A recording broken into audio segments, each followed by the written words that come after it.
Yes. Sanjay గారు, గత 4-5 దశాబ్దాల నుండి ప్రపంచం ఎన్నో యుద్ధాలను చూసింది. కానీ యుద్ధాలు ప్రారంభమవుతున్నటువంటి తీరు ఎస్కలేషన్ నుండి చాలా సీవియర్గా అటాక్స్ వరకు వెళ్తాయి. కానీ ఇరాక్పై జరిగినటువంటి దాడి మాత్రం చాలా సీరియస్గా స్టార్ట్ అయింది. డైరెక్ట్ దేశంలో సుప్రీం లీడర్ను ఫస్ట్ అంతమొందించడం, తర్వాత ఆయనతో పాటు అన్ని కమెంట్స్, అన్ని విభాగాలకు అధిపతులను ఒక సమావేశంలో ఉంటే వాళ్ళందరినీ అంతమొందించడం, పాఠశాలల పైన కూడా బాంబుల వర్షం కురిచినటువంటి మనం దాఖలాలు చూస్తున్నాం. ఏ ఫార్మెట్ ఆఫ్ వార్ అంటారు ఇది? ఇది ఖచ్చితంగా ఒక ఫుల్ ఫ్లెజ్డ్ వార్ అనే చెప్పొచ్చండి. మొత్తానికి ప్రస్తుతానికి అయితే ఎయిర్ వార్ఫేర్ నడుస్తోంది. కేవలం ఆకాశం ద్వారా అటాక్స్ నడుస్తున్నాయి రెండు వైపుల నుంచి. అంటే ఆర్మీ మిలిటరీ మూవ్ అవటం జరగలేదండి. ఇంకా జరుగుతుందా లేదా చెప్పడం కష్టం. మీరు చెప్పినట్టు చూస్తే కనుక నిజంగానే పెద్ద ఎత్తున అటాక్స్ జరిగాయి ఇరాన్ మీద. ఒక ఎలిమెంట్ ఆఫ్ సర్ప్రైజ్ కూడా ఉంది ఇరాన్ మీద జరిగిన అటాక్స్ ను. ఎందుకంటే కేవలం ఐతుల్లా అలీ ఖమేనీని చంపటమే కాదు, పెద్ద ఎత్తున టాప్ ఇరానియన్ మిలిటరీ లీడర్స్ ఎవరైతే ఉన్నారో వాళ్ళని కూడా చంపేయడం జరిగింది. తర్వాత జరిగిన రోజుల్లో కూడా టార్గెటెడ్ గా, ప్రిసైజ్ గా మిగతా మిలిటరీ లీడర్స్ ను కూడా చంపినట్టు మనం వార్తలు చూడటం జరిగిందండి. ఓవరాల్ గా చూసుకుంటే ఈ ప్రస్తుతానికి ఇది ఒక ఎయిర్ వార్ఫేర్ నడుస్తోంది. అమెరికా, ఇజ్రాయెల్ ప్రస్తుతానికి ఎయిర్ క్యాంపెయిన్ నడిపి ఎయిర్ డామినేషన్ అంటాం కదా, టోటల్ ఎయిర్ డామినేషన్ సాధించాయి. కాకపోతే ఇరాన్ కూడా ఆకాశంలో ద్వారా కూడా తీసుకుంటే కూడా పెద్ద ఎత్తున ఒక విధం గెరిల్లా క్యాంపెయిన్ అంటామండి. సాధారణంగా మనం గెరిల్లా క్యాంపెయిన్ అంటే భూమి మీద యుద్ధం చేస్తున్నప్పుడు ఒక స్మాల్ యూనిట్ వచ్చి శత్రువుల్ని అటాక్ చేసి వెళ్ళిపోతూ ఉంటుంది అడవుల్లోకి. దాదాపు అలాంటిదే ఇరాన్ ఆకాశంలో చేస్తుంది, ఎయిర్ వార్ఫేర్ లో చేస్తుందని అనుకోవచ్చండి మనం. ఎందుకంటే చిన్న చిన్న డ్రోన్స్, $35,000 ఖరీదు చేసేటువంటి $35,000 ఖరీదు చేసేటువంటి డ్రోన్ ని వాడి పెద్ద పెద్ద హై టార్గెట్స్ ని టార్గెట్ చేయటము జరిగింది. చుట్టుపక్కల దేశాల్లో అమెరికన్ టార్గెట్స్ ని కానివ్వండి, మిలిటరీ టార్గెట్స్ ని కానీ పెద్ద ఎత్తున టార్గెట్ చేయడం జరిగింది.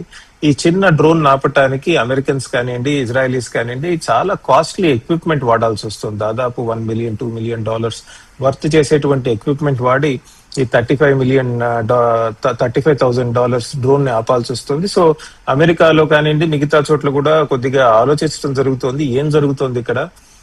మనము ఎక్కువ స్పెండ్ చేస్తున్నాము ఒక్కొక్క మిజైల్ రావటానికి లేదా ఒక డ్రోన్ నాపటానికి కానివ్వండి, ఇరాన్ ఫైర్ చేస్తున్నటువంటి మిజైల్స్ కానివ్వండి, వాటిని ఒక్కదాన్ని ఆపటానికి మనం 3 ఇంటర్సెప్టర్ మిజైల్స్ వాడుతున్నాము. ఎన్నాళ్ళు ఉంటుంది ఇంటర్సెప్టర్ మిజైల్స్ అని దాని మీద చాలా చర్చ నడిచింది. బహుశా అమెరికన్ మిలిటరీ దగ్గర ఎక్కువ ఇంటర్సెప్టర్ మిజైల్స్ ఉండవేమో. అంటే ఇంటర్సెప్టర్ మిజైల్ అంటే ఆకాశంలోంచి ఇరాన్ ఫైర్ చేస్తున్న మిజైల్ వస్తుంటే దాన్ని ఆపటానికి ఎదురుగా ఇంకొన్ని మిజైల్స్ పంపిస్తారండి. ఈచ్ దానికి దాదాపు 3 పంపించాల్సి వస్తుంది. సో ఈ ఇంటర్సెప్టర్ మిజైల్స్ ఏవైతే ఉన్నాయో అవి ఆపటానికి మనం చాలా ఖర్చు పెట్టాల్సి వస్తుంది. అంతేకాదు ఉన్నవన్నీ వాడేస్తున్నాం. మునుముందు రోజుల్లో అది మనకి చైనాతో కానీ వేరే దేశంతో ఏదన్నా గొడవ వస్తే మనకి సఫిషియంట్ స్టాక్ ఉండాలి కదా అన్న దాని మీద నడుస్తుంది. కాకపోతే ఇవాళ డొనాల్డ్ ట్రంప్ చెప్పడం జరిగింది ఏమిటంటే మా దగ్గర చాలానే ఉన్నాయి. అంతేకాదు ఆయన మీరు అమెరికన్ డిఫెన్స్ కంపెనీస్ ఏవైతే ఉన్నాయి కదా, లాక్హీడ్ మార్టిన్ అనండి, బోయింగ్ అనండి, ఇట్లాంటి పెద్ద పెద్ద కంపెనీస్ అన్నిటిని లీడర్స్ ని పిలిచి కూర్చోపెట్టి మీరు ప్రొడక్షన్ తొందరగా ఇంక్రీజ్ చేయాలి అని చెప్పడం కూడా జరిగిందండి. సో ఓవరాల్ గా తీసుకుంటే ఇది ప్రస్తుతానికి ఎయిర్ వార్ఫేర్ నడుస్తుంది, హై ఇంటెన్సిటీ ఎయిర్ వార్ఫేర్ నడుస్తుంది. ఎన్నాళ్ళు నడుస్తుంది? నిజంగా బూట్స్ ఆన్ గ్రౌండ్ అంటాం కదా, అంటే సేనల్ని పంపించకుండా ఇరాన్ లో నిజంగా ఒక రిజీమ్ చేంజ్ తీసుకురాగలరా లేదా అన్నది చూడాల్సిన అంశం అండి. ప్రస్తుతానికైతే చాలా ఎఫెక్టివ్ గా నడిపారు అమెరికన్స్, ఇజ్రాయలీస్. ఇరాన్ ప్రతిస్పందన కూడా అంతే ఈక్వల్ గా ఎఫెక్టివ్ గా ఉందండి. అంతే ఈక్వల్ గా కాకపోయినా మీరు ఎయిర్ వార్ఫేర్ అంటున్నారు, నేను సైబర్ వార్ఫేర్ అంటున్నాను. మీరు ఏమైనా కామెంట్ చేస్తారా దీని మీద?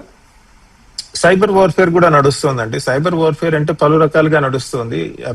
యాక్చువల్లీ తీసుకుంటే ఇజ్రాయెల్ ఎప్పటి నుంచో ఇరాన్ మీద సైబర్ వార్ఫేర్ చేస్తూనే ఉందండి. ఉదాహరణకి ఇరాన్ లో ఉన్నటువంటి న్యూక్లియర్ రియాక్టర్స్ ఏవైతే ఉన్నాయో వాటిని హ్యాక్ చేసి వాటిని మాల్ ఫంక్షన్ చేసే విధంగా కూడా ఇంతకుముందు ఇరాన్ పనిచేసింది.